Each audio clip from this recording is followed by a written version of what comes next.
ओम श्री गणेशाय नमः। श्री कार्तिक महात्म्य व्रत कथा पहला अध्याय। श्री सूत जी बोले, जब देवर्षि नारद श्री कृष्ण चंद्र जी ने मंत्रणा करके चले गए, तब हर्ष से गदगद होकर सत्यभामा ने अपने पति श्री कृष्ण चंद्र जी से कहा कि हे स्वामिन, मैं धन्य हूँ, मेरा सफल जीवन धन्य है। मैं अपने को कृतकृत्य समझती हूँ। मेरे जन्मदाता वे माता पिता भी धन्य हैं, क्योंकि उन्होंने निसंदेह त्रिलोक्य सुंदरी मुझ सत्यभामा को जन्म दिया है। इस सुंदरता का ही प्रभाव है कि आपकी 16,000 स्त्रियों के रहते हुए भी मैं आपको विशेष प्रिय हूँ।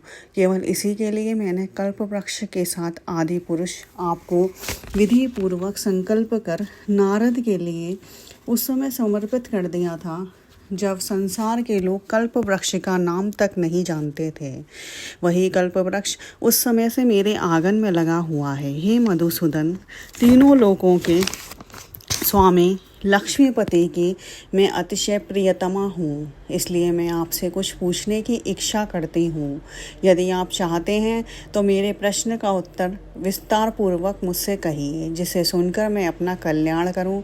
मुझे वह उपाय बताइए जिससे कल्प पर्यंत भी मेरा एवं आपका वियोग कदापि ना हो। श्री सूत जी ने कहा कि इस प्रकार अपनी प्रियतमा सत्यभामा की बातें सुनकर श्री कृष्ण जी मंद मंद मुस्काने लगे।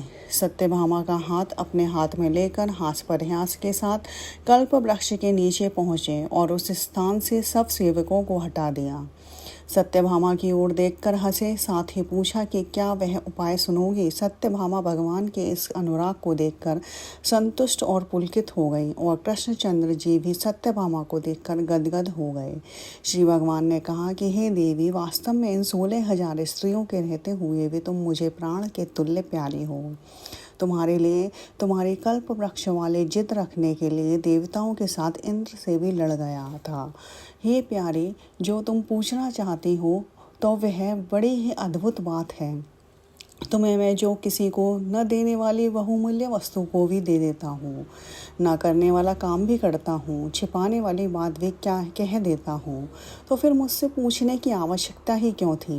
तुम्हारे मन में जो प्रश्न हो पूछो, मैं कहूँगा। सत्यभामा ने कहा कि हे नाथ, मैंने पूर्व जन्म में कौन सा दान, व्रत अथवा तपस्या की थी जिसके प्रभाव से मैं संसार में पैदा होकर भी संसार की बाधाओं से मुक्त हूँ और आपकी अर्धांगिनी हूँ। सर्वदा गरुड़ पर सवारी करती हूँ। आपके साथ इंद्रादिक देवताओं के यहाँ आपके जाने पर आपके साथ मैं भी जाती हूँ।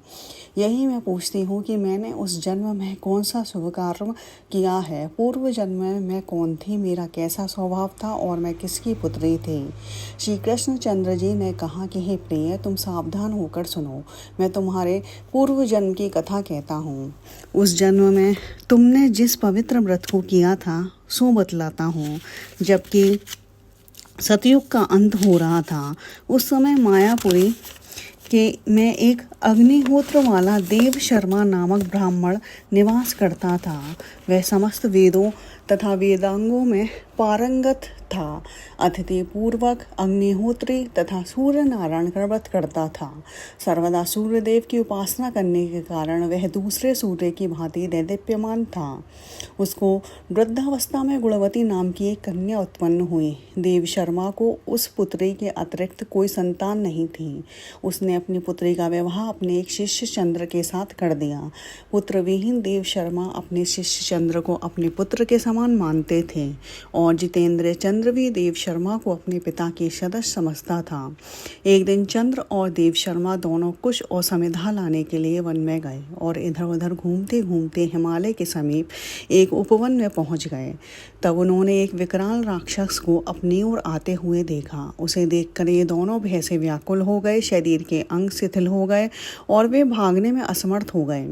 यम स्वरूप उस राक्षस ने उन दोनों को मार डाला। हमारे गणों ने उस क्षेत्र के प्रभाव और उन दोनों के धार्मिक स्वभाव के कारण उन दोनों को वैकुंठ धाम में पहुंचाया। जीवन भर उन दोनों ने जो सूर्यदेव की आराधना किया था उसी से मैं उन पर बहुत प्रसन्न था। हे प्रिय, शैव सूर्योपासक, गणेश के पूजक, वैष्णव और शक्ति के पूजक, जैसे वर्षा का पानी समुद्र में गिरता है उसी भांति यह सब अंत में मेरे ही समीप आते हैं।